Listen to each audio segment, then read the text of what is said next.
এগুলো পুরোপুরি state sponsored. কালকে যে ঘটনা ঘটেছে, এবং মমতা বন্দ্যোপাধ্যায় শুধু তো তৃণমূল কংগ্রেসের দলনেত্রী নন, তিনি 3বার রাজ্যের মুখ্যমন্ত্রী হয়েছেন, 7বার এমপি হয়েছেন, দীর্ঘদিন ধরে রাজনীতি করছেন, এবং আগেও দুবার রেল মিনিস্টার, একবার স্পোর্টস মিনিস্টার, একবার কোল মিনিস্টার, 4বার মন্ত্রিত্ব চালিয়েছেন। এত দিন ধরে তার রাজনৈতিক কেরিয়ার, এবং তিনি জনপ্রতিনিধি, 15 বছরের চিফ মিনিস্টার।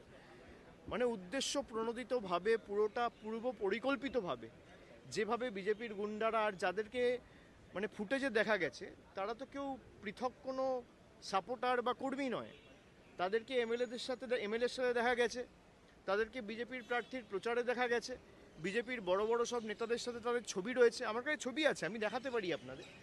পুরোটাই স্টেট স্পন্সার্ড। এরা চায় না বিরোধী রাজনৈতিক দল থাকুক, বিরোধী রাজনৈতিক দলের নেতারা বেঁচে থাকুক, প্রাণে মারতে চায়।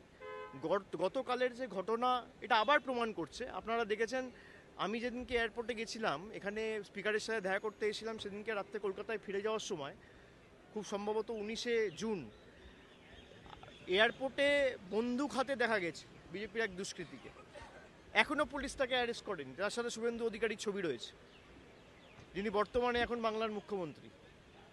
যিনি বন্দুক হাতে এয়ারপোর্ট গেছিলেন, তাকে পুলিশ এখনও পর্যন্ত গ্রেফতার করেনি। তার কারণ, তাকে মদত দিয়েছে বাংলার মুখ্যমন্ত্রী শুভেন্দু অধিকারী। গতকালের যে ঘটনা ঘটেছে, পুরোপুরি স্টেট স্পন্সার্ড, এবং রাজ্য সরকারের সম্পূর্ণ মদত এই ঘটনার পিছনে না থাকলে কারো সাহস হয় না। যে ফুটেজগুলো গাড়ি থেকে রেকর্ড করা হয়েছে, পিছনে যেভাবে মানে এলো পাথারি, ইট, পাটকেল, কাদা এসব ছোড়া হয়েছে, এরা চায় না কোনো রাজনৈতিক দল কোনো কর্মসূচি করুক। আমাদের কোনো মিটিংয়ের পারমিশন দিচ্ছে না। কেন এত ভীত সন্ত্রস্ত কেন তৃণমূলকে নিয়ে? এত ভয় কিসের?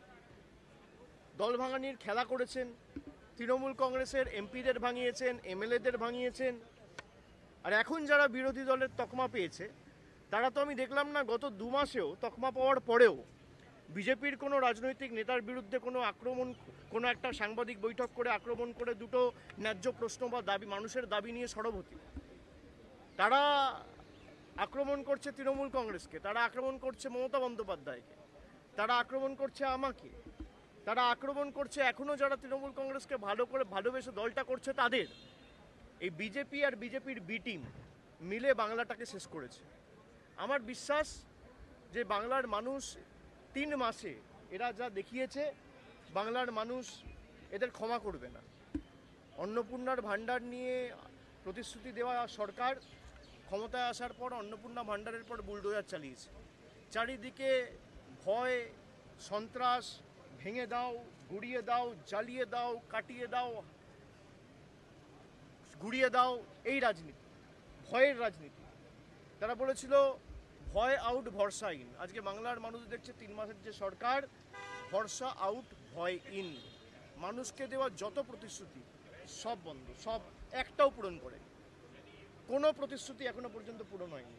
বলেছিল যুবশক্তি টাকা দেবো 1500 টাকা করে, 3000 টাকা করে, দিতে পারেননি। আমাদের সরকার দিয়েছিল বলার সঙ্গে সঙ্গে 1 মাসের মধ্যে। গত 5 বছরে আপনি একটা মহিলা দেখাতে পারবেন না বাংলায় যে বলতে পারবে যে লক্ষ্মীর ভাণ্ডারের যোগ্য প্রাপক হয়ে তিনি টাকা পাননি। আজকে প্রায় 3 মাসের মধ্যে 1 কোটি মহিলাকে অন্নপূর্ণা ভাণ্ডারের লিস্ট থেকে বাদ দিয়ে দেওয়া হয়েছে। এই সরকার দিল্লির তল্পিবাহক হিসেবে কাজ করছে, জমিদারদের অঙ্গুলি হেলনে চলছে। এবং কালকের যে ঘটনা, আমি এটা অত্যন্ত স্পষ্টভাবে বলতে চাই, শুধু রাজ্যের মুখ্যমন্ত্রী শুভেন্দু অধিকারীকে দোষ দিলে হবে না।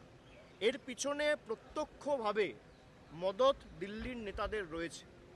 দেশের প্রধানমন্ত্রী, দেশের স্বরাষ্ট্রমন্ত্রী, দিল্লির সর্বোচ্চ নেতৃত্ব ইন্ধন এবং মদত না থাকলে এদের সাহস হবে না এই ঘটনা ঘটানোর। পুরোপুরি মদত দিয়েছে দেশের প্রধানমন্ত্রী, স্বরাষ্ট্রমন্ত্রী এবং বাংলার মুখ্যমন্ত্রী শুভেন্দু অধিকারী। এটা এক্সিকিউট করেছে। তিনি তো কৃতদাস, তাকে যা বলছে তিনি তাই করছেন।